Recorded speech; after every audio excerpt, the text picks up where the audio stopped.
Comment devenir une maman plus zen et calme avec son enfant? Dans cette vidéo, on va voir les 4 piliers pour devenir donc une maman plus calme et surtout apaisée de l'intérieur. C'est-à-dire vraiment, quand je te dis ça, c'est les situations où tu vas t'impatienter super vite parce que ton enfant se prépare pas assez vite le matin. Voilà, puis tu vas commencer à vite t'énerver, lui parler de manière agacée, un peu à élever le ton, etc. Et je te parle aussi des pétages de plomb, c'est-à-dire vraiment quand ton enfant te dit quelque chose, voilà, d'une certaine manière, il prend un certain ton ou tu vois qu'il t'écoute vraiment pas, puis voilà, tout à coup, tu sais pas pourquoi, mais c'est comme s'il appuyait un peu sur un bouton et puis tu te mets à agir, à réagir de manière vraiment excessive, à t'énerver d'un coup, vraiment c'est l'explosion. Donc voilà, c'est vraiment tout ça de manière générale dont on va parler dans cette vidéo. Et donc l'idée, c'est vraiment en fait, je vais te parler des 4 piliers pour trouver un apaisement intérieur. C'est-à-dire que l'idée, c'est pas que tu prennes sur toi, voilà, que tu essaies des techniques pour, voilà, tu dis je reste calme, je reste calme, je reste calme. Non, c'est vraiment pas ça, parce que ça, c'est vraiment des techniques qui vont te dépanner. Sur le moment, mais en fait, c'est pas du tout, c'est une solution de dépannage temporaire, mais voilà, donc c'est vraiment pas des techniques pour se calmer sur le moment T que je vais t'indiquer là, mais c'est vraiment une démarche beaucoup plus en profondeur où on va aller vraiment voir bah, les causes de pourquoi tu t'énerves et comment est-ce que tu peux être apaisé intérieurement. En fait, c'est-à-dire, si je prends un exemple, on parlait de l'exemple où ton enfant te dit quelque chose, voilà, je sais pas, il t'écoute pas, voilà, puis ça a le don de vraiment, tout à coup, tu sens que ça, voilà, tu sens même pas le truc arriver, tu sens que ça explose.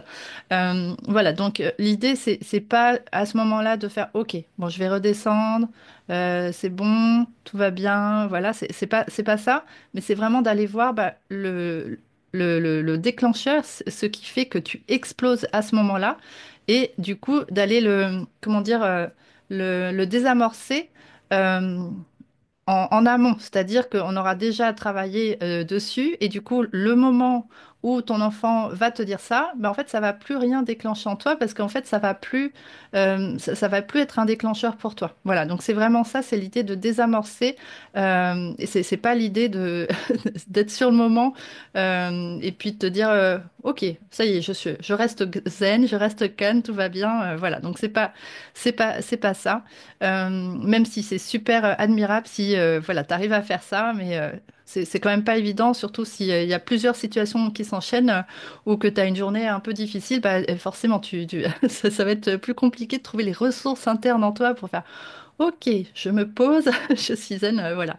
Donc, dans cette vidéo, je te disais, on va parler de 4 piliers super importants pour devenir une maman plus apaisée de l'intérieur et finalement avoir une parentalité respectueuse avec notre enfant. Donc c'est vraiment ça qui me tient à cœur, c'est vraiment une parentalité sans punition, sans menace, sans chantage et tout ça, parce que ça demande quand même bah, un certain niveau d'énergie et de ressources intérieures pour pouvoir accompagner son enfant sans s'énerver, sans recourir au chantage, etc. Il faut quand même avoir un certain voilà, apaisement intérieur. Donc c'est ça qu'on va voir. Alors, on est parti pour les 4 piliers. Donc, le pilier numéro 1, c'est vraiment la guérison de ce qu'on appelle l'enfant intérieur. C'est-à-dire, qu'est-ce que c'est en fait l'enfant intérieur? Alors, c'est quelque chose qui peut être surprenant, mais en fait, on a chacun, chacune, un petit enfant en soi, donc une petite fille en soi, un petit garçon, qui porte des émotions douloureuses de son enfance qui n'ont pas été écoutées à ce moment-là. Et donc, du coup, bah, ces émotions-là, elles vont perdurer dans le temps et en fait, elles vont bah, un peu exploser à la figure de nos enfants quand on va se retrouver dans ces mêmes situations que on était à l'époque avec nos parents. Et en fait, pourquoi c'est comme ça? C'est parce que la particularité du cerveau de l'enfant, du petit enfant, donc de la période de 0 à 7 ans, c'est que en fait les enfants ont le cerveau câblé, on va dire câblé en ondes θ, c'est-à-dire Nous, on n'est pas à l'état, comment dire, à l'âge adulte, on n'est pas comme ça. Mais les enfants, voilà, ils sont en onde θ, c'est-à-dire c'est comme un état d'hypnose. Parce que, en fait, à cette période-là, bah, ils ont besoin d'apprendre énormément de choses. Ils ont besoin d'apprendre à marcher, apprendre à parler, apprendre le monde, etc. Enfin, ils ont plein, plein, plein de compétences à apprendre. Et pourquoi nos enfants apprennent aussi vite toutes ces compétences, toutes ces choses? Et ben en fait, c'est parce qu'ils sont dans un état extrêmement réceptif, donc vraiment comme un état d'hypnose, et donc ils sont en mesure d'apprendre énormément de choses. Et bah, c'est super, mais en même temps, voilà, toutes les émotions qui vont être vécues pendant cette période de 0 à 7 ans, eh ben, en fait, elles vont être imprégnées super, super fortement dans le cerveau de nos enfants. Enfin, je dis le cerveau, mais en fait, les émotions, c'est dans le corps. Mais c'est pour te dire, en fait, ça va énormément les imprégner. Même, ils vont s'imprégner de croyances très, très fortes aussi. Et donc, plein de choses qu'ils vont vivre. Par exemple, s'ils vont être punis, la punition. En fait, ce qu'il faut savoir, c'est que l'enfant, le jeune enfant, n'est pas capable de prendre du recul sur des situations. D'ailleurs, nous-mêmes, adultes, on n'est souvent pas capable, hein, et quelqu'un va nous dire quelque chose, puis on va réagir au quart de tour. Mais nos enfants encore moins. Et donc, ils vont interpréter. Les enfants, en fait, ils fonctionnent de manière très égocentrique dans le sens où, en fait, ils vont tout interpréter par rapport à eux-mêmes. Donc, par exemple, s'ils vont être punis, ils peuvent se dire des choses comme ah bah c'est moi qui suis un mauvais enfant parce que en fait mon parent a toujours raison. Donc on se dit toujours bah ah oui ma maman m'a puni donc il sait qu'il y a une raison. Donc en fait c'est moi je suis un mauvais enfant ou alors ça peut être interprété de manière différente. Ça peut être maman ne m'aime pas. Voilà, enfin donc voilà. Mais en fait, il va toujours interpréter par rapport à lui-même et ça va, en fait, il va s'imprégner de croyances très très fortes pour le reste de sa vie et ça va façonner sa conception du monde, sa façon de voir les choses, etc. Donc, un enfant peut se sentir du coup pas assez parce qu'en fait, on lui dit toujours ah, bah t'as pas une bonne note là, voilà, etc. Il peut avoir ressenti, c'est pas forcément la vérité, hein, parce que des fois, on met énormément de. Comment dire, nos parents ont pris énormément de temps pour nous, mais peut-être que notre enfant, lui, dans sa conception des choses, sa vision des choses, il n'a pas ressenti avoir reçu assez de temps d'attention, peut-être parce qu'il y avait un petit frère, une petite sœur, ça peut être plein, pour plein de raisons, mais il faut comprendre que c'est subjectif. Euh, donc, il peut avoir ressenti ça, ou alors peut-être que donc un enfant dont les parents se sont beaucoup énervés sur lui, voilà, il interprète ah bah je suis un mauvais enfant ou je suis pas digne d'être aimé ou alors je suis nul, voilà. Donc ça peut être plein de choses comme ça, c'est vraiment très personnel. Et donc un enfant va expérimenter des choses comme un sentiment de rejet, abandon, de l'injustice parfois par rapport à la fratrie par exemple, hein, mais ça peut être bien d'autres choses. Donc c'est vraiment important de comprendre que en fait on expérimente quand on est petit vraiment des émotions très marquées. Et bah, du coup, tout ça, c'est justement le concept de l'enfant intérieur, c'est que toutes ces émotions, eh ben, elles sont stockées quelque part dans notre mémoire. Et en fait, quand notre enfant fait quelque chose, par exemple, notre enfant ne nous écoute pas, eh ben, ça va déclencher quelque chose en nous parce que nous, à l'époque, ça va faire écho au moment où on s'est pas senti écouté par notre propre parent. Voilà, donc je te parle de fait de pas être écouté, mais ça peut être mon enfant me parle mal. Moi, j'interprète ça comme ah bah, il me respecte pas.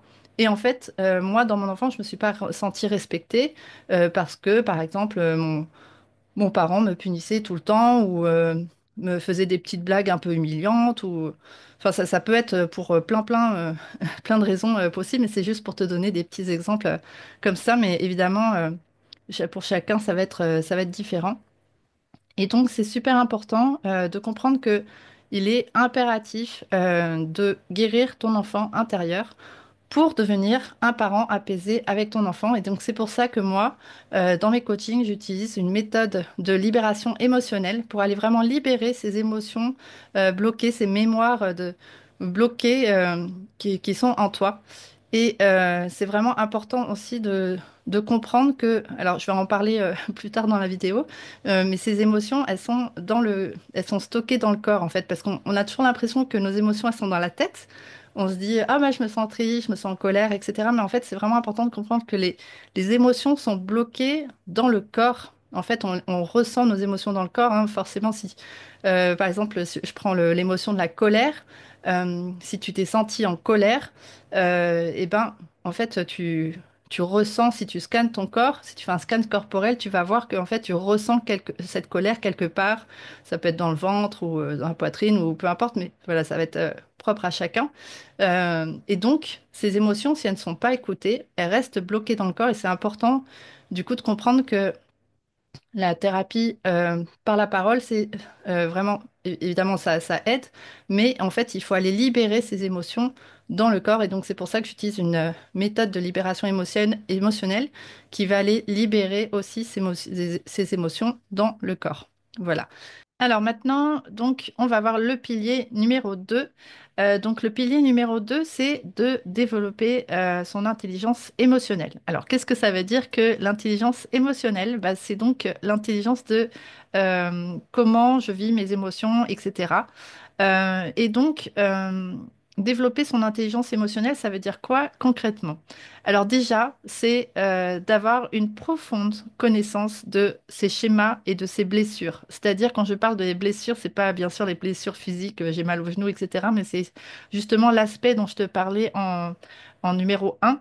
Avec l'enfant intérieur, voilà, on a vécu différentes blessures, peut-être qu'on s'est senti rejeté, on s'est senti abandonné par nos parents. Et ça ne veut pas dire que nos parents nous ont abandonnés ou rejetés, mais c'est nous comment on l'a perçu. Et on a vraiment donc, on s'est façonné une conception du monde à travers le filtre de ces blessures-là. Et on va toujours interpréter les situations voilà, à travers ce filtre-là très personnel que nous, ben, on s'est façonné au fil des années. Et donc, c'est vraiment développer son intelligence émotionnelle, c'est vraiment de réussir à voir, bah, ok, bah, en fait, là, j'ai toujours tendance avec mon enfant, quand il me dit ça, je réagis toujours de la même manière, mais en fait, ça part d'une blessure. Et d'accord, maintenant, je vois le schéma, je vois toujours que je fais toujours pareil, et je vois ma blessure. Voilà, je me sens rejetée, mais en fait, je sais que c'est juste moi, mon interprétation. Et évidemment, si j'arrive pas à prendre du recul par rapport à ça, évidemment que ça passe par la guérison de l'enfant intérieur. Donc ça, c'était le numéro un que je te disais. C'est pour ça que j'ai commencé par celui-là.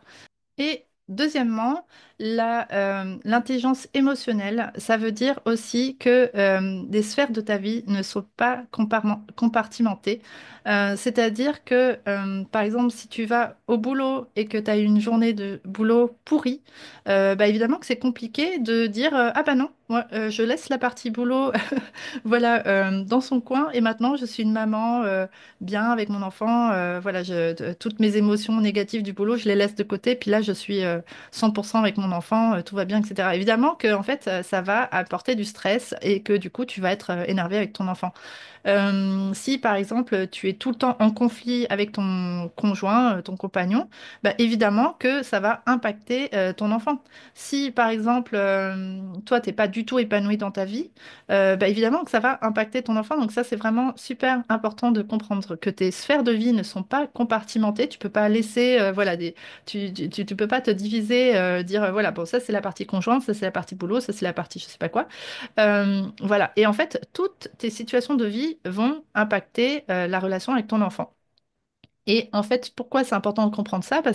Et pourquoi je te parle d'intelligence émotionnelle, de comment on gère ses émotions finalement?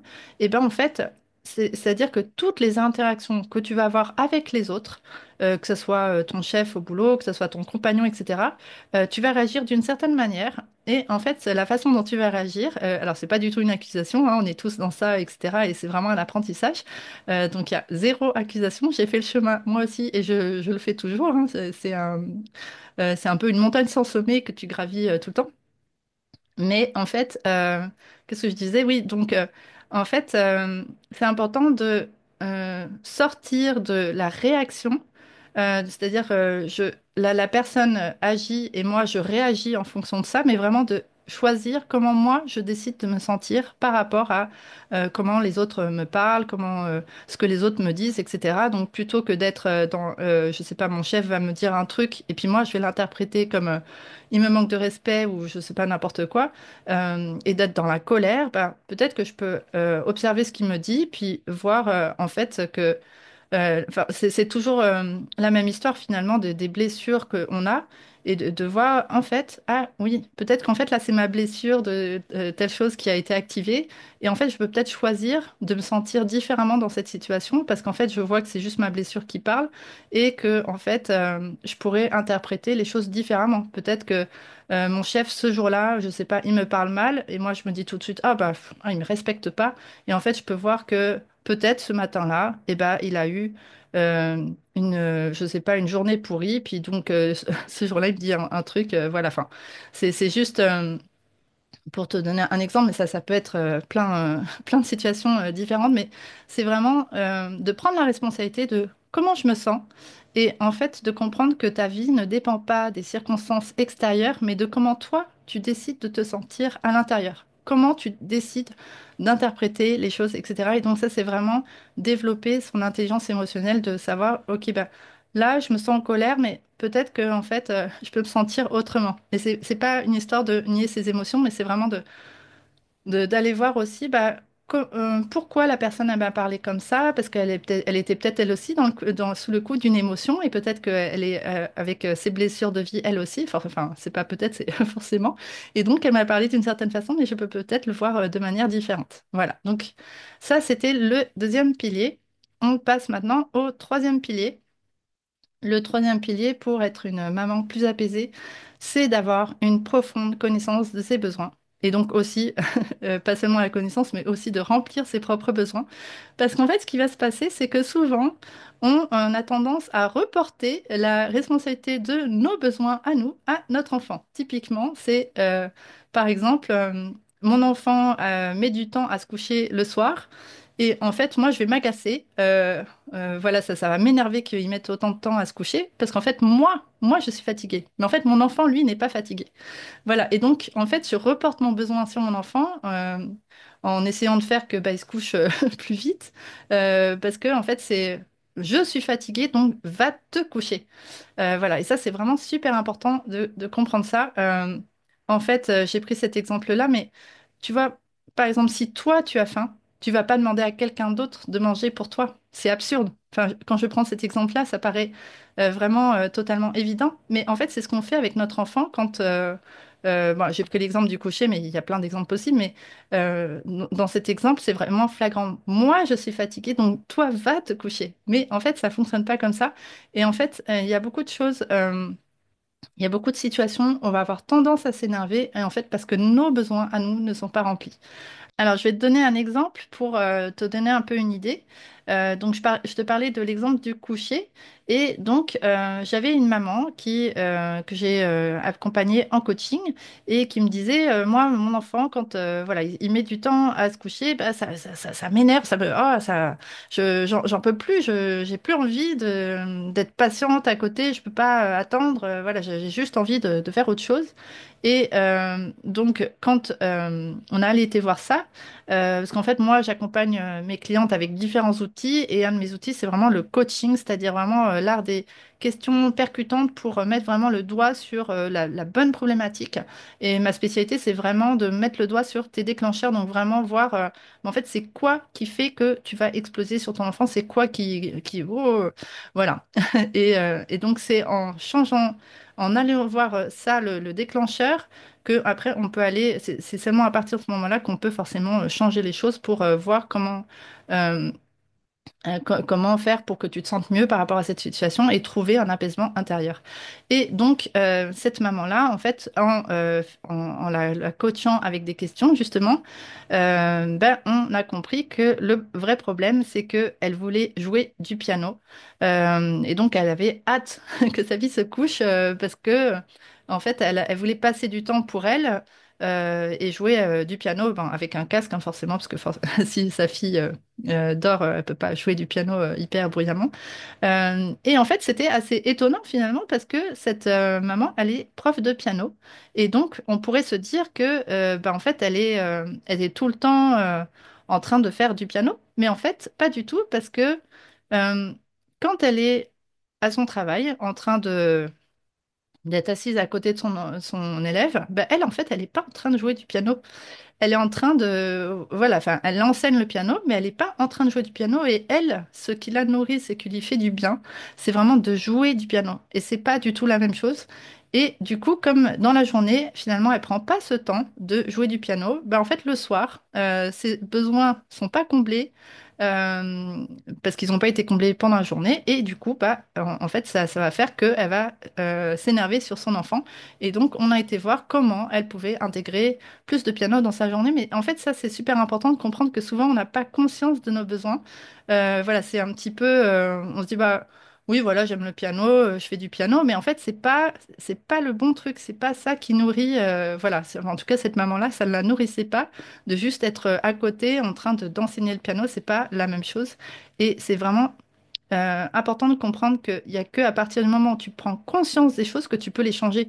Si en fait tu passes tes journées en mode automatique tous les jours, bah, évidemment que tu pourras pas agir sur bah, ce qui va pas. Moi, c'est vraiment un truc que j'ai compris à force des années, hein, parce que il y avait des schémas. Je faisais tous les jours la même chose. Et tous les soirs, je me disais, demain, je serai plus calme avec ma fille ou avec mon fils, enfin, etc. Enfin, c'était plutôt avec ma fille, parce que avec mon fils, du coup, entre-temps, j'ai cheminé. Mais parce qu'en fait, maintenant, ma fille, elle a 10 ans et mon fils a 6 ans.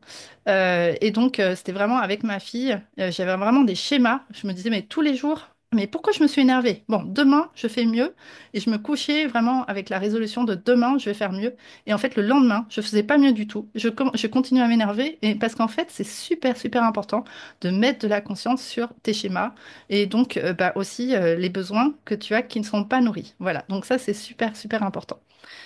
Et on passe donc au quatrième pilier. J'en ai parlé un tout petit peu. Mais vraiment, c'est super important de travailler sur le corps. C'est-à-dire que, en fait, comme je te disais en début de vidéo, les émotions, elles sont stockées dans le corps. Et donc, je le dis vraiment, mais c'est important. C'est pas dans la tête, c'est dans le corps. Et donc, en fait, et d'ailleurs, c'est des choses que tu peux constater toi-même parce qu'il y a certains endroits de ton corps qui sont peut-être un peu plus, voilà, un peu plus, je sais pas, tu peux avoir le cou un peu tendu, des choses comme ça. Donc, tu vois bien des fois, tu vas avoir un mal de dos, tu vas avoir besoin de prendre un rendez-vous chez l'ostéopathe parce que voilà, tu es coincé, etc. Donc, on voit bien que le stress aussi, ça agit sur le corps, etc.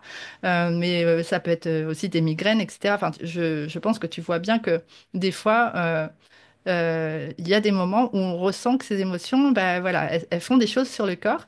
Et donc, c'est important de comprendre que bah, on a plein d'émotions de notre enfance et même des années après, hein. J'ai parlé de la période 0 à 7 ans, mais il y a aussi toute la période après, l'adolescence. Enfin, il y a plein, on vit plein d'émotions. Puis en fait, on n'est pas formé, on reçoit pas d'éducation sur comment vivre nos émotions, comment les accueillir, etc. Et donc en fait, tout ça, ça se stocke dans le corps.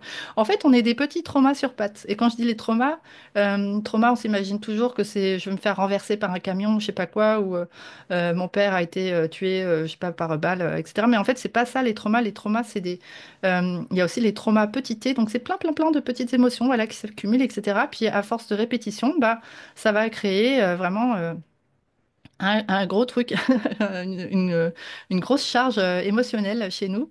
Donc ça peut être une répétition de, voilà, je me suis sentie rejetée sur plusieurs années. Voilà, je peux m'être sentie, je sais pas, qu'on n'ait pas passé assez de temps avec moi. Et donc voilà, j'accumule cette émotion de, oh, on passe pas assez de temps avec moi. Peut-être parce que j'ai parlé des petits frères ou des petites sœurs, mais ça peut être pour d'autres raisons.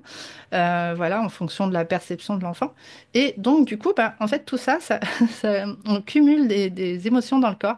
Et c'est vraiment super important de revenir au corps pour aller libérer toutes ces émotions. Alors, moi, j'ai parlé d'une pratique de libération émotionnelle que je pratique sur mes clientes et les mamans que j'accompagne ou les papas d'ailleurs. J'ai quelques papas aussi.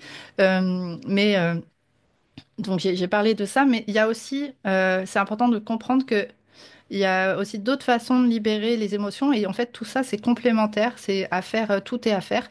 Et donc tu as des exercices somatiques, donc vraiment des exercices dans le corps pour aller libérer tout ça, toutes ces émotions qui sont là. Voilà. Et j'utilise aussi par ailleurs, il y a plusieurs façons de le faire. Le mieux, c'est de tout faire. Donc, aussi bien ces exercices dans le corps que moi, ma pratique de libération émotionnelle qui est très, très, très efficace et très vraiment, c'est incroyable. Enfin, on peut avoir des super belles libérations émotionnelles, mais c'est vraiment important de comprendre que voilà, c'est un tout. Et j'utilise aussi pas mal les huiles essentielles pour, en fait, pour aller, comment dire, soutenir tout ce qui est émotionnel, le stress, etc. Les huiles essentielles peuvent être d'une aide énorme pour te sentir plus apaisé dans ton corps, parce que c'est vraiment important de comprendre que bah, le stress et tout ça, les émotions, c'est dans le corps. Voilà. Et puis, bon, évidemment, j'utilise aussi les huiles essentielles pour soutenir le corps de manière générale, parce que c'est ce que je disais sur le fait d'être, on n'est pas compartimenté. Si tu as, par exemple, des douleurs chroniques ou tu es totalement fatigué tout le temps, voilà, parce que tu dors pas bien, etc., bah, évidemment que ça va être compliqué d'être une maman apaisée avec ton enfant. Donc, en vrai, ça ferait un cinquième pilier. J'ai annoncé quatre piliers, mais voilà, le cinquième pilier, ce serait de vraiment d'avoir une approche globale et de prendre soin de ta santé aussi. Voilà. Bon, je l'ai pas inclus dans la vidéo. Bon, finalement, j'en parle quand même, mais donc c'est vraiment important que c'est un tout. C'est pour ça que c'est vraiment une approche holistique, une approche globale. C'est se sentir bien dans tous ces domaines de vie et aussi dans son corps pour être une maman plus apaisée. Parce que voilà, si tu, je sais pas, si t'es plié de douleur pendant tes règles, bah voilà, bah les règles c'est quand même tous les mois, donc bah ça fait quand même quelques jours où tu vas t'énerver sur ton enfant plus que d'habitude, et donc c'est quand même embêtant. Donc voilà, je t'accompagne vraiment sur toutes ces dimensions. C'est ce qu'on fait dans mes accompagnements. J'ai un programme de groupe qui s'appelle Maman apaisée, voilà, dans lequel on travaille vraiment sur tous ces piliers. Et je propose aussi quelques accompagnements individuels sur un format de 3 mois de préférence, parce que je pense que du coup, tu l'as compris, c'est pas one shot en fait. C'est pas genre ah ça y est, j'ai réglé tous mes problèmes en une séance. Alors bien sûr, tu peux avancer, avoir des énormes avancer sur des problématiques avec juste une séance individuelle. Mais en fait, c'est important de comprendre que c'est voilà, c'est une approche globale. Et donc, c'est vraiment important de travailler sur tous ces piliers pour avoir un apaisement durable dans le temps, parce que nous, bon, c'est quand même quand on est parent, bah, c'est pas une course de vitesse, c'est un marathon sur la durée. Il faut durer. Voilà, on a quand même, on s'est engagé pour une bonne durée quand on a décidé d'avoir des enfants. Et donc, l'idée, c'est vraiment de se sentir bien sur la durée. Et puis, bah, en fait, en apprenant aussi toutes ces compétences de bah, comment enfin, développer son intelligence émotionnelle, etc. Bah, on donne des outils mais formidables avec nos enfants pour eux-mêmes aussi se sentir confiants, pour voilà, avoir de la force pour tous leurs projets, vraiment comment dire, la confiance pour porter tous leurs projets, pour croire en soi, etc. Enfin, en fait, ça apporte tellement à nos enfants de développer cette intelligence émotionnelle. Et voilà, on la rapporte tellement aussi parce que, en fait, c'est quand je te parlais de la période 0 à 7 ans, c'est important de comprendre que comment dire, notre langage corporel parle aussi beaucoup. Et donc, forcément, si on parle de manière agacée avec notre enfant, eh ben, en fait, il va interpréter ça de manière, comme je te disais, égocentrique, et le prendre pour lui. Et donc, en fait, c'est vraiment toute notre posture à travailler de comment on se sent intérieurement pour pas tout le temps parler de manière agacée, etc. Voilà. Donc, et puis, bah, c'est un super chemin, en fait, de développement personnel. Et nos enfants nous apportent tellement, en fait, en, en fait, ils appuient sur tous nos boutons qui vont tous nous déclencher. Et c'est ça qui, en fait, nous fait énormément avancer, nous, sur notre chemin personnel. Et puis, voilà, on devient finalement une autre personne. Et c'est un très, très beau chemin à parcourir. Voilà. Donc, moi, je serais ravie de t'accompagner dans ce super chemin, ce magnifique chemin sur l'apaisement maternel. Voilà. Et puis, je te souhaite une super journée. Ciao!